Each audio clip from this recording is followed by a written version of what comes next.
Hello to all, मैं Shazia Unacademy पे आप सभी का स्वागत करती हूँ। आप सभी हैं क्रैक, आ जाइए यहाँ पर कुछ बातें हम लोग देख लेते हैं। सबसे पहली बात ये कि इसके पहले हमारा क्या चल रहा है, सीरीज़ जो मैं आप लोगों को बता रही थी, सोशियो रिलीजियस रिफॉर्म मूवमेंट चल रहा है, जिसमें मैंने ऑलरेडी क्या किया है आप लोगों को, सोशियो रिलीजियस रिफॉर्म मूवमेंट में मैंने ऑलरेडी आप लोगों को ब्रह्म समाज पढ़ा दिया है। और उसके साथ साथ ब्रह्म समाज में अगर हम लोग बात करें व्यक्तित्व में, तो राजा राम मोहन रॉय हमने कंप्लीट कर लिया है। उसके बाद हमने देवेंद्रनाथ टैगोर के बारे में पढ़ा, हमने वहाँ पर केशव चंद्र सेन के बारे में पढ़ लिया। नाउ अब उसी को हम क्या करेंगे, आगे ले जाएंगे इसी कड़ी को। चलिए तब तक यहाँ देखते हैं क्रैक यूपीएससी सीएससी, सॉरी जी, यहाँ आ जाएं सभी लोग। Crack UPSC CSC GS with India's largest learning platform. आप सभी किस पे हैं? क्रैक यूपीएससी सीएससी जीएस पे हैं, इंडियाज़ लार्जेस्ट लर्निंग प्लेटफॉर्म पे। India's best educator for UPSC CSC is now on Unacademy पे इंडिया के बेस्ट एजुकेटर्स हैं जो कि आपको यूपीएससी की तैयारी करवाएंगे। दिस इज़ अबाउट मी, ये मेरे बारे में है, ठीक है ना। ये किसके बारे में है? दिस इज़ अबाउट मी, ये मेरे बारे में है। आइए यहाँ पर आते हैं। यूपीएससी कॉम्बैट 60 मिनट में आपको 56 क्वेश्चन करने होते हैं। स्कॉलरशिप का पूल जो है वो 4 करोड़ प्लस से क्या होता है, स्टार्ट होता है। हर संडे को 11 बजे क्या होता है, ये टेस्ट होता है, यहाँ देख लीजिएगा। प्रीलिम्स स्पेशल में क्या है, रैंक 1 to 3 तक में क्या है, आपको 1 ईयर यूपीएससी सीएससी का प्लस सब्सक्रिप्शन मिलेगा। रैंक 4 to 10 में 75% का स्कॉलरशिप, रैंक 11 से 50 में 50% का स्कॉलरशिप, रैंक 51 से 500 में 25% का स्कॉलरशिप आपको यहाँ पर मिलेगा। यहाँ पे फिर देर किस बात की है, आप लोग जल्दी करें। This is my code Shazia 10। हाँ जी, यहाँ देख लीजिएगा, ये जो भी स्टूडेंट 1 ईयर का सब्सक्रिप्शन लेते हैं या उससे ज़्यादा का सब्सक्रिप्शन लेते हैं तो उन्हें अनअकैडमी के द्वारा यानी 10,000 वर्थ रुपीज़ 10,000 के बुक्स जो हैं वो उनको क्या होगा, दिया जाएगा 1 ईयर का। अब इसमें कितने बुक्स होंगे? 20 बुक्स होंगे जो कि बेस्ट यूपीएससी एक्सपर्ट्स के द्वारा तैयार किया गया है। यहाँ देख लीजिएगा, इसमें 100% सिलेबस क्या होगा, कंप्लीशन होगा, highly structured for ease of learning है, created by the best UPSC experts हैं, previous year question included and updated with current affairs हैं। तो इसमें GS 1, 2, 3, 4 ये क्या होंगे, इसमें कवर होंगे। यहाँ आ जाइए, चेज योर ड्रीम के तहत क्या क्या फैसिलिटीज़ हैं। तो यहाँ पर आपको लोन मिलेगा, loan for UPSC preparation on Unacademy. 0 processing fee है, 0% इंटरेस्ट रेट है। अप्रूवल आपको सिर्फ 2 आवर्स में ही मिल जाता है। नो हिडन चार्जेस है, मिनिमम पेपर वर्क है और फ्लेक्सिबल टेन्योर्स आपको यहाँ पे मिलेंगे। यहाँ मेरा कोड अप्लाई करेंगे तो आपको 10% का डिस्काउंट मिल जाएगा। देखिए यहाँ आते हैं आइकॉनिक और प्लस, ध्यान से देख लीजिएगा। ये क्या है, 2 हमारे प्लान चलते हैं। आइकॉनिक और प्लस में क्या है, आइकॉनिक में आपको मिलता है पर्सनल गाइडेंस, जिसमें get 1-on-1 guidance from top exam experts है। उसके अलावा स्टडी प्लानर में क्या है, आपको customise study plan with bi weekly reviews यहाँ पे मिलेगा। Study material, specialised notes and practice sets मिलेंगे आपको, experts guidelines, test analysis. Plus में क्या क्या है, live classes, weekly test, unlimited access और स्ट्रक्चर्ड कोर्सेज, ठीक है। आइए यहाँ कुछ इसके प्राइस के बारे में बात कर दें। अभी अनअकैडमी पे 6 मंथ का कोर्स भी आ चुका है, 40,500, लेकिन आपने जैसे ही मेरा कोड अप्लाई किया तो आपको क्या मिल जाएगा, इसमें डिस्काउंट मिल जाएगा। So use my code, that is Shazia 10, okay. 12 month का कितना है आपका, 49,500 है। अगर आपने मेरा कोड अप्लाई किया देन इट बिकम 44,550। वैसे ही आइकॉनिक के कंटेक्स्ट में देख लीजिए, 12 मंथ का कितना है, 74,500। अगर आपने कोड अप्लाई किया देन इट बिकम 67,050, ठीक है। तो यहाँ देखिए आते हैं, उसी तरह से क्या है, अनअकैडमी पे ऑप्शनल के भी कोर्सेज अवेलेबल हैं स्टूडेंट्स। 12 मंथ का कितना है, 27,500। अगर आपने मेरा कोड अप्लाई कर दिया, क्या है मेरा कोड, शाजिया 10, ठीक है। जैसे ही ये कोड अप्लाई किया तो ये हो जाएगा आपको 24,750 का, ओके। हाँ, टेस्ट सीरीज चल रहा है अनअकैडमी चुनौती 2.0। जो भी स्टूडेंट मुझसे नहीं जुड़े हुए हैं वो शाजिया शकील हैदर, ये मेरा अनअकैडमी ऐप पर प्रोफाइल है, आप उससे मुझसे जुड़ जाइए तो आपको मेरी क्लास का क्या हो जाएगा, अपडेट्स मिल जाएंगे। Complete course on medieval history आ चुका है और उसके साथ साथ आने वाला है। और अभी मैं आर्ट एंड कल्चर का क्लास ले रही हूँ प्लस कोर्स पे, ओके। स्पेशल क्लास फीचर्स क्या है, interactive live classes, polls for the learners, raise a hand, never miss a class, lecture notes any time anywhere. Upcoming मैंने बता ही दिया, complete course on medieval history. 29 सितंबर से UPSC CSC का 1 year batches and 2 year batches for UPSC CSC आ रहा है, यहाँ देख लीजिएगा। और 18 अक्टूबर से हम लोग क्या देख रहे हैं, बाइलिंगुअल मिशन AIR 1 बैच, ठीक है। और उसके अलावा क्या है, आपको मिशन AIR 1 बैच जो कि हिंदी इंग्लिश दोनों में क्या है, यहाँ पे आ रहा है ये बैचेस। ये देख लीजिएगा फ्रॉम 29 ऑफ सितंबर हम लोग क्या देख सकते हैं, crack UPSC CSC with India's top educators, आप यहाँ देख सकते हैं। इसमें अगर हम लोग बात करें like the Hindu, Indian Express Yojana, PIBR, STV, All India Radio, Kurukshetra, down to earth, EPW, ये सभी यहाँ पे क्या होंगे, कवर होंगे। द कोर्स सपोर्टेड होगा monthly current affairs magazine articulate पे, ठीक है, और यहाँ पर आपको सॉफ्ट कॉपी मिलेगी। चलिए यहाँ आते हैं हम लोग, अब बात कर रहे हैं जी, यहाँ पर हम लोग सामाजिक सुधार आंदोलन के बारे में हम लोग क्या कर रहे थे, बात कर रहे थे। जी हाँ, सामाजिक सुधार आंदोलन के बारे में हम लोग क्या कर रहे थे, बात कर रहे थे। आइए हम लोग यहाँ पर देखते हैं। तो प्रीवियस लेक्चर में मैंने आप लोगों को किसके बारे में बता दिया था, मैंने वहाँ पर आप लोगों को देवेंद्रनाथ टैगोर के बारे में वहाँ पे बता दिया था। उसके साथ साथ केशव चंद्र सेन जो हैं उनके बारे में मैंने वहाँ पे चर्चा की थी आपसे। एक सेकेंड, तो नहीं हो पा रहा है ये।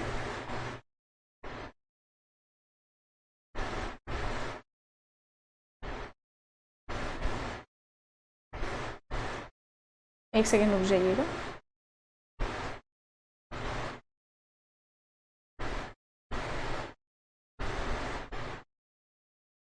चलिए यहाँ आते हैं हम लोग। इसके बाद जो मैंने आपको पढ़ाया था यहाँ पे,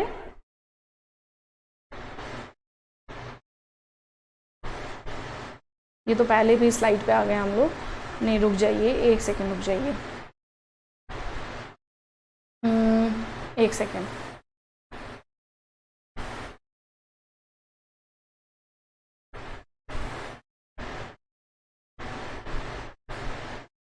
जी, हम लोग बात करेंगे प्रार्थना समाज के बारे में।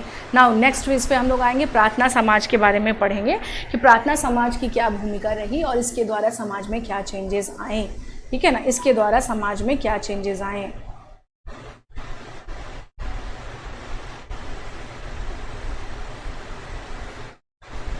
हाँ, यहाँ आ जाइए, प्रार्थना समाज। ओके, प्रार्थना समाज के कंटेक्स्ट में अगर हम लोग देखें तो जैसा कि मैंने आपसे क्या कहा था कि ब्रह्म समाज का जो सबसे बड़ी उपलब्धि थी वो ये थी कि इसके द्वारा यानी जो चेतना जागृत की गई थी वो पूरी दुनिया में, मतलब दुनिया इन द सेंस कह लीजिए, सॉरी, उस समय पे भारत के अलग अलग क्षेत्रों में क्या हुआ, इससे वो विचार जो है, वो वैचारिक क्रांति भारत के अलग अलग क्षेत्रों में पहुँचे और इसका परिणाम हम लोग को देखने को मिलता है कि अलग अलग क्या हुआ, कई सारी संस्थाएं एस्टैब्लिश हुई। उसी की अगली कड़ी में क्या हम देख रहे हैं, प्रार्थना समाज की स्थापना हुई। अब ये प्रार्थना समाज जो है ये 1867 में, यहाँ पे देख लीजिएगा ये स्थापित कब हो रही है, ये ध्यान से, ये बम्बई में स्थापित हुई है। कब, 1867 ईस्वी में प्रार्थना समाज स्थापित हुआ है। यहाँ पर केशव चंद्र सेन जो है उनके सहयोग से, यानी उन्होंने क्या किया, यहाँ पे सहयोग दिया। तो आत्माराम पांडुरंग जी जो हैं उन्होंने क्या किया, प्रार्थना समाज की स्थापना की। तो ये आपको ध्यान रखना है, यानी इसके फाउंडर कौन है, आत्माराम पांडुरंग, और इसको सहयोग किसने दिया था, केशव चंद्र सेन ने।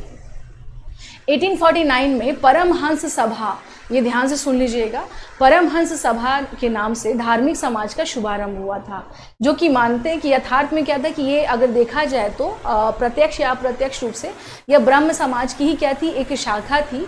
लेकिन प्रॉब्लम ये था कि ये जो है मेनली जो इस समाज के बारे में बात किया जाए तो कि इस समाज का जो मुख्य उद्देश्य था वो क्या था, वो सामाजिक जो कुरीतियाँ थी या जो सामाजिक सुधार जो गतिविधियाँ थी उस पर फोकस करना था, उस पर क्या करना था।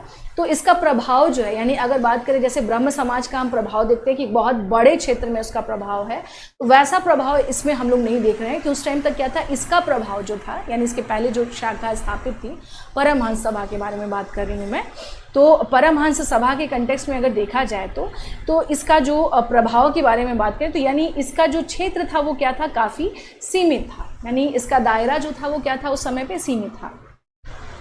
इसका जो है 1860 तक आते आते हम लोग क्या देखते हैं कि जो परमहंस सभा है उसका क्या हो गया, उस टाइम पर विघटन हो गया, यानी वो डिक्लाइन कर गया और उसके जगह पे उसी को फिर बाद में हम लोग क्या देख रहे हैं, परिवर्धित और संशोधित, यानी एक तरीके से फिर से क्या है, एक नए कलेवर में और फिर से यह पुनः एक बार रिवाइज्ड फॉर्मेट में हमें दिखाई देता है। कौन सी संस्था, दैट इज प्रार्थना सभा, जिसको स्थापित किसने किया, यहाँ पर देख सकते हैं कि आत्माराम पांडुरंग ने इसको क्या किया था। हाँ, आत्माराम पांडुरंग जी ने क्या किया था, इसे स्थापित किया और केशव चंद्र सेन ने इन्होंने इसमें क्या किया था, सहयोग दिया था, जिससे ये संस्था यहाँ पर स्थापित हो पाई।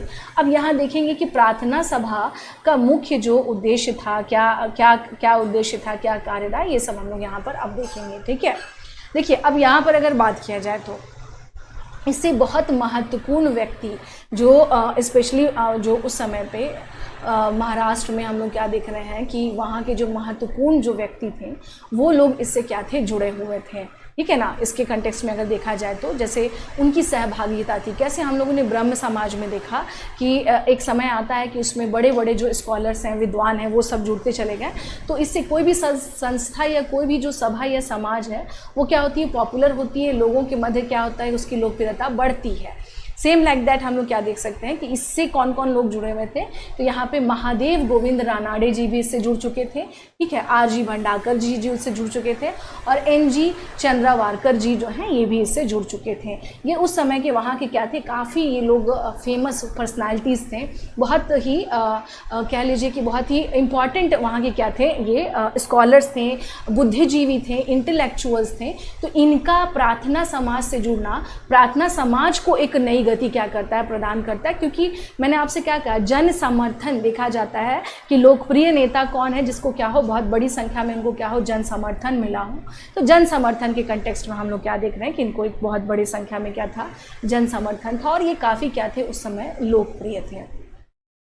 ठीक है, अब यहाँ पर देखिए बात करें कि ब्रह्म समाज के समान ही, यानी जो ब्रह्म समाज था उसी के तरह ही या उसी के समान ही हम लोग क्या देख रहे हैं कि इन्होंने बौद्धिक एकतावादी संगठन, यानी बौद्धिक एकतावादी का मतलब ये होता है कि हम लोग वैचारिक रूप से क्या हो, यूनाइट होने चाहिए। सबसे महत्वपूर्ण ये है कि हम लोग firstly we all have to unite with our जो आइडियोलॉजिकल, जो हम लोग कह सकते हैं या हमारे अपने थिंकिंग अप्रोच के कंटेक्स्ट में देख सकते हैं कि हम लोग को क्या होना चाहिए, पहले तो यूनाइट होने की आवश्यकता है या उसकी क्या है, ज़रूरत है। ठीक है ना, बौद्धिक एकतावादी संगठन था, लेकिन इसमें धार्मिक सुधारों की अपेक्षा सामाजिक सुधारों पर अधिक बल दिया गया था। इट मीन्स कि हम लोग ब्रह्म समाज में क्या देख रहे हैं कि अलग अलग जो है सभी धर्मों के कंटेक्स्ट में क्या किया गया है कि उसमें जो कुछ कुरीतियाँ, जहाँ कुछ वैसी कुरीतियाँ हैं उसको दूर करने की बात की गई थी ब्रह्म समाज पे। पर प्रार्थना समाज ये नहीं करता है।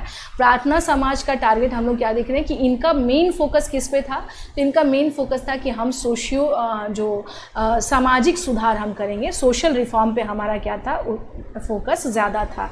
ठीक है, कुछ बातें हम लोग देखेंगे जैसे कि कौन कौन से मुद्दों पे इन्होंने अपना जो है मेन जो है बात रखी कि भाई हमें कौन कौन से मुद्दे उठाने हैं और कौन कौन से इश्यूज़ को हम क्या करेंगे अपने इसमें हाँ ये अपने जो है प्लान में हम लोग उसको रखेंगे कि कौन कौन से इश्यूज़ हम लोग आगे ले जाएंगे। तो जैसे अगर बात किया गया कि भाई इन्होंने कहा कि कास्ट सिस्टम नहीं होना चाहिए, जाति व्यवस्था जो है, स्त्री शिक्षा, मैंने आपसे क्या कहा, ये सोशियो रिलीजियस रिफॉर्म मूवमेंट में अगर बात करें तो इसकी जो सबसे बड़ी देन हम लोग देखते हैं वो क्या है, महिला शिक्षा को लेकर के एक नई चेतना का विकास होना, वुमेन एजुकेशन को लेकर के एक नया बदलाव जो समाज में देखने को मिलता है, वो एक अपने आप में क्या था, बड़ा चेंज था। एक सेकेंड,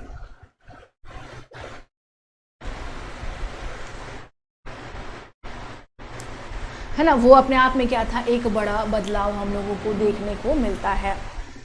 ठीक है, उसके साथ विधवा पुनर्विवाह को प्रोत्साहन देना, जैसे मैंने आपसे कहा कि महिलाओं के अस्तित्व को स्वीकारा गया। सबसे बड़ी बात है महिलाओं को भी बराबरी समानता का मतलब कहा गया कि वो भी उसकी हकदार हैं, उनको भी बराबरी से देखा जाना चाहिए, उनकी भी अपनी लाइफ है। ठीक है, लड़के और लड़की यानी कि इनके दोनों के विवाह की जो आयु है उसको बढ़ाने की बात इन्होंने की कि भाई दोनों के जो एज जो है उसको क्या करिए, बढ़ाइए, कम एज में विवाह नहीं करना चाहिए। ठीक है, अब देखिए यहाँ पर आते हैं उसके अलावा धोंडो केशव कर्वे, है ना, तो इनके कंटेक्स्ट में देखें और विष्णु शास्त्री जी जो हैं ने यहाँ पर क्या देख रहे हैं कि जो जस्टिस रानाडे जो हैं यहाँ पे उनके साथ मिल करके समाज सुधार के लिए इन लोगों ने काफ़ी कार्य किए, है ना, सोशल रिफॉर्म के लिए इन लोगों ने क्या किए, बड़ी संख्या में इन्होंने क्या किए, कार्य किए थे। और यहाँ कुछ बातें अगर देखा जाए तो इन्होंने विधवाओं की शिक्षा के लिए भी प्रशिक्षण प्रदान करने के लिए विधवा पुनर्विवाह आंदोलन इन लोगों ने क्या किया, चलाया, यानी कि विडो रीमैरिज मूवमेंट एक इन लोगों ने स्टार्ट किया था। और साथ ही साथ विडोज़ के लिए एक होम एसोसिएशन की नींव रखी ताकि वो विडोज़ की क्या कर सके, मदद कर सकें। ये एक अपने आप में बड़ी पहल थी उस समय के लिए कि विडो महिलाओं के लिए इस लेवल पर जाकर के अब सोचा जाने लगा कि उनको एजुकेशन दीजिए, अगर वो साक्षर होंगी तो वो अपने आप को खुद ही क्या करेंगी, इस्टेब्लिश्ड कर लेंगी। अगर वो शिक्षित होंगी तो वो कहीं ना कहीं शिक्षा ग्रहण करेंगी, वो कहीं ना अपने आप को स्थापित कर लेंगी, ठीक है। और उनके रहने की व्यवस्था यानी विडो होम एसोसिएशन के क्या किया गया, इस्टेब्लिश किया गया, इसकी नींव रखी गई। और इनको ताकि इनको क्या सके, इनको हेल्प मिल सके, है ना, ये असहाय महसूस नहीं करें। तो ये जो हमने बात किया आपसे, तो ये था किसके बारे में, जिसके बारे में हम लोग बात कर रहे थे, प्रार्थना समाज। और स्पेशली हम लोग क्या देख रहे हैं कि बम्बई महाराष्ट्र में वहाँ के जो वैचारिक क्रांति, वहाँ के जो अग्रणी जो स्कॉलर्स थे, जो विद्वान थे, जो बौद्धिक जगत था, उनके द्वारा भी महिलाओं के से लेकर के अस्पृश्यता से लेकर के सभी मुद्दों पर क्या किया गया, काफ़ी बात आगे रखी गई कि नहीं, हमें क्या करना है, इसी बदलाव को लाने की आवश्यकता है। और इनके द्वारा बड़े लेवल पर क्या किया गया, चेंज लाने का कोशिश किया गया। चलिए अब आते हैं नेक्स्ट, हम लोग इसी कड़ी में अब हम लोग आगे बढ़ते हैं, क्योंकि मैंने आपसे क्या किया कि ये वो दौर है 19वीं सेंचुरी का, ये वो दौर है जिस समय पे बदलाव बड़े लेवल पर देखे जा रहा है। एजुकेशन, वुमेन राइट्स, सभी मुद्दे पे क्या चल रही है बातचीत, यहाँ पे अब एक बहस छिड़ चुका है। और ये सिर्फ बहस ही नहीं है, इसके इम्प्लीमेंटेशन को भी देख रहे हैं कि ये आगे बढ़ चुका है। आते हैं यंग बंगाल आंदोलन और हेनरी विवियन डेरोजियो, क्या रहा रोल, क्या रहा कंडीशन। तो 19वीं सेंचुरी के तीसरे और चौथे दशक में हम लोग क्या देख रहे हैं कि बंगाल के जो इंटेलेक्चुअल्स थे, है ना, उनमें बुद्धिजीवियों में एक रेडिकल या जिसको कहते हैं उग्रवादी प्रवृत्ति जो है, टेंडेंसी, वो जन्म हुआ। इसमें राजा राम मोहन रॉय के विचारों से भी ज़्यादा आधुनिक और ये क्रांतिकारी थे, यानी they were highly modernised and revolutionary भी है बहुत ज़्यादा। तो इसको ही, यानी ये जो मूवमेंट था, इसी को क्या कहा गया, इस आंदोलन को ही यंग बंगाल आंदोलन कहा गया। इसका मतलब है कि इसमें यूथ्स का पार्टिसिपेशन अच्छा खासा है। क्या है यहाँ पे, हाँ, यूथ्स का जो पार्टिसिपेशन अगर हम लोग बात करें तो वो क्या है, अच्छी खासी उनकी पार्टिसिपेशन हम लोग को दिखाई दे रही है। अब देखते हैं कि यहाँ पर अगर बात किया जाए तो कि यहाँ पर क्या कंडीशन है। यहाँ पे कुछ चीज़ें हम लोग देखेंगे। हेनरी विवियन डेरोजियो, क्या रहा हेनरी विवियन डेरोजियो के बारे में ये देखेंगे। देखिए 1826 से लेकर के 31 तक एज अ प्राध्यापक के रूप में इन्होंने एक तरुण एंग्लो भारतीय हेनरी, जो तरुण इन द सेंस यंग, बिल्कुल क्या है, एक यंग है और यूथ है एक, जिनका नाम क्या है यहाँ पे, हेनरी विवियन डेरोजियो ने। और इनके ऊपर जो हेनरी विवियन डेरोजियो के ऊपर फ्रेंच रेवोल्यूशन का बहुत ज़्यादा क्या था, इम्पैक्ट था। और ठीक है, यहाँ पर और ये क्या थे, काफ़ी अतिवादी विचार भी रखते थे। इनके जो अनुयायी थे ये जर्जर और जो भी मतलब कह लीजिए कि वैसे जो रीति रिवाज हैं, जो वैसे कानून हैं जो बहुत पुराने हो चुके हैं, जिसका कोई मतलब नहीं बनता है, कोई अर्थ नहीं बनता है, तो उस तरह की रीति रिवाजों को, ओल्ड जो सिस्टम्स है उसका ये काफ़ी क्या करते थे, विरोध करते थे। कहते थे कि नहीं, हम इसे नहीं मानेंगे।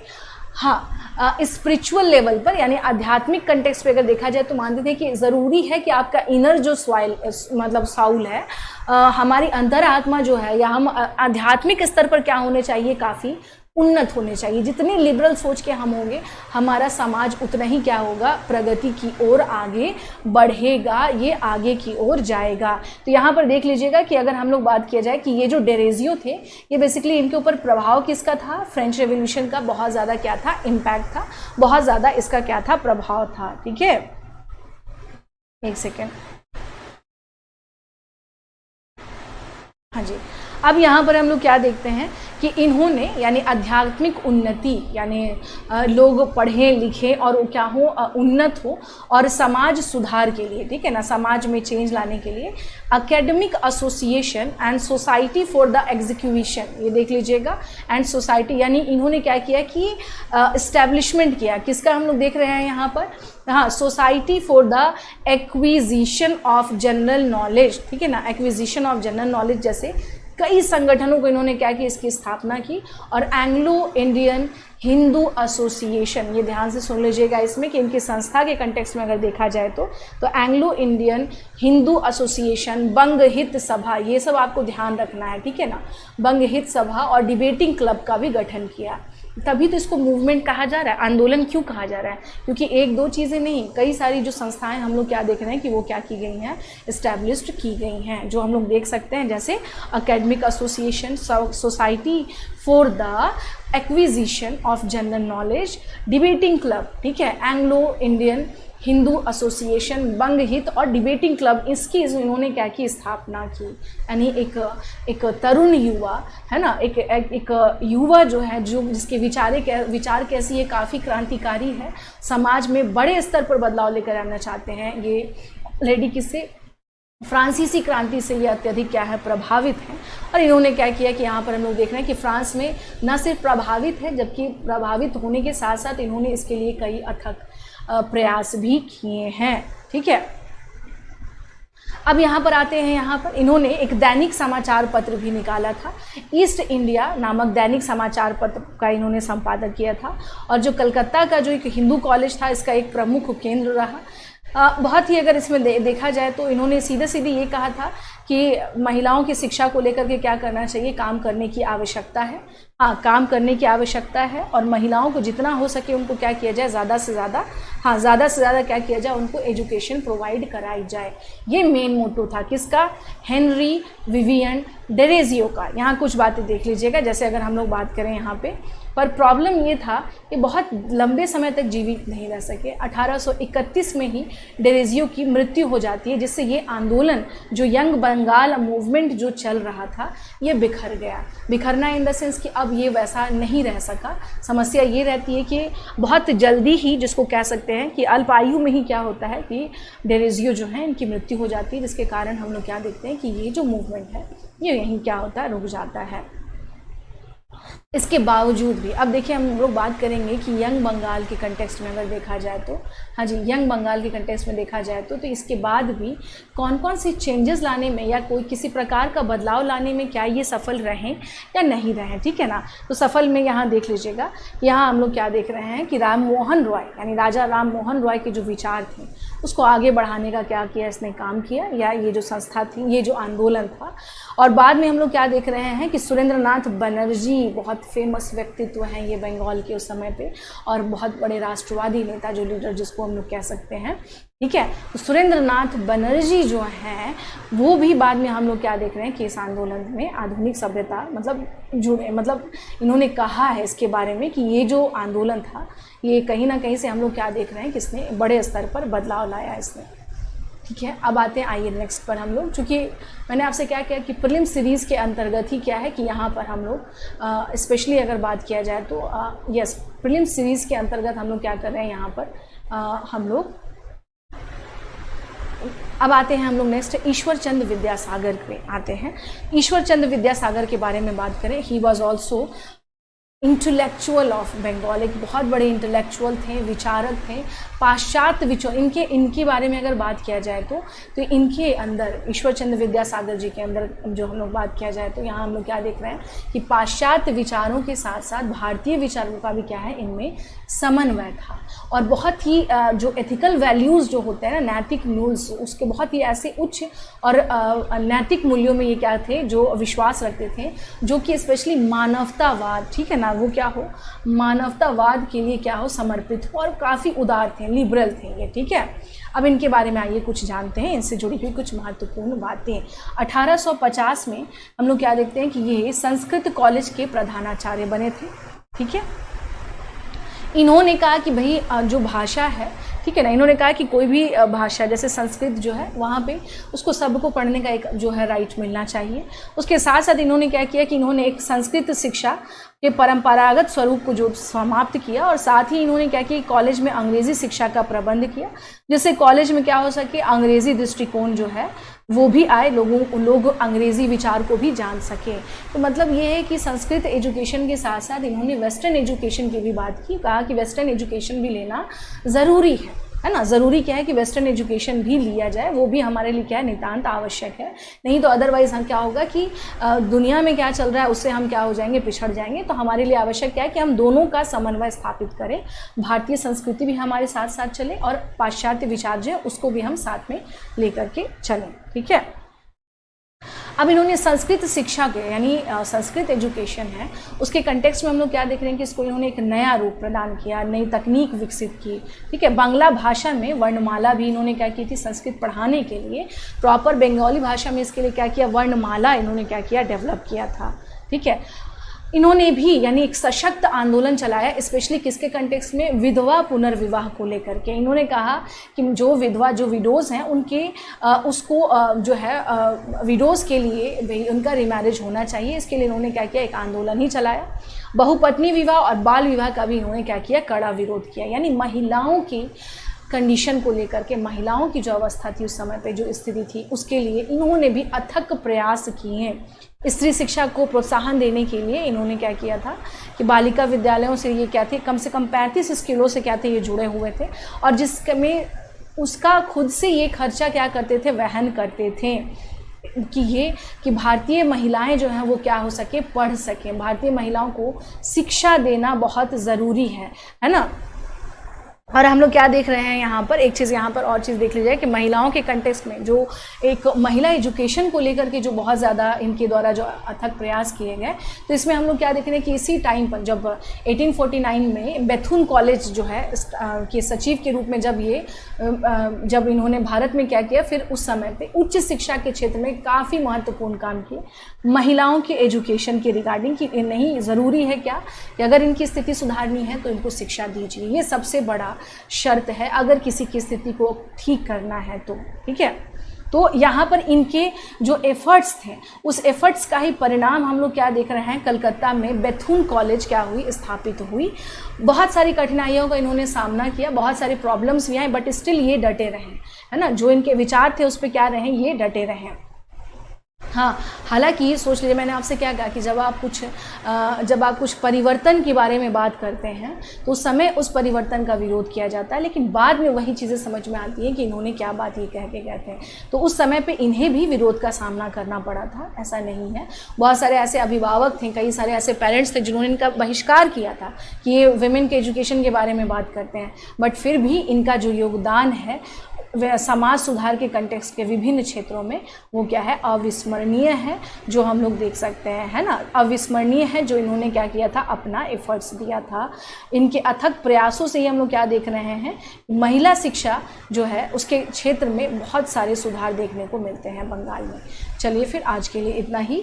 और सामाजिक सुधार आंदोलन में जो मैं सीरीज़ अभी आप लोग के सामने लेकर आ रही हूँ, उसमें हमने राजा राम मोहन रॉय, रविंद्रनाथ टैगोर, केशव चंद्र सेन, ठीक है। उसके बाद हमने महाराष्ट्र में हमने वहाँ पे कौन कौन से, मुंबई में जो वहाँ पे कौन कौन से चेंजेस हुए हमने वो पढ़ा। उसके बाद फिर हमने यहाँ पर आ जाए बंगाल में यंग बंगाल आंदोलन हमने कर लिया। उसके बाद मैंने आपको एज अ रिकॉल के तौर पर मैं बता दे रही हूँ कि अभी मैंने यहाँ पे जो है ईश्वर चंद्र विद्यासागर का क्या भूमिका रही उनकी, उसके संदर्भ में अभी हमने सारी बात की। तो ये एक तरह से आपके प्रीलिम्स से पहले जो इनसे जुड़े हुए जो इनके विचार थे, इससे जुड़े हुए कुछ महत्वपूर्ण तथ्य थे, वो बातें मैंने आपसे रखी। चलिए तो फिर आज के लिए इतना ही, तब तक के लिए धन्यवाद, टेक केयर।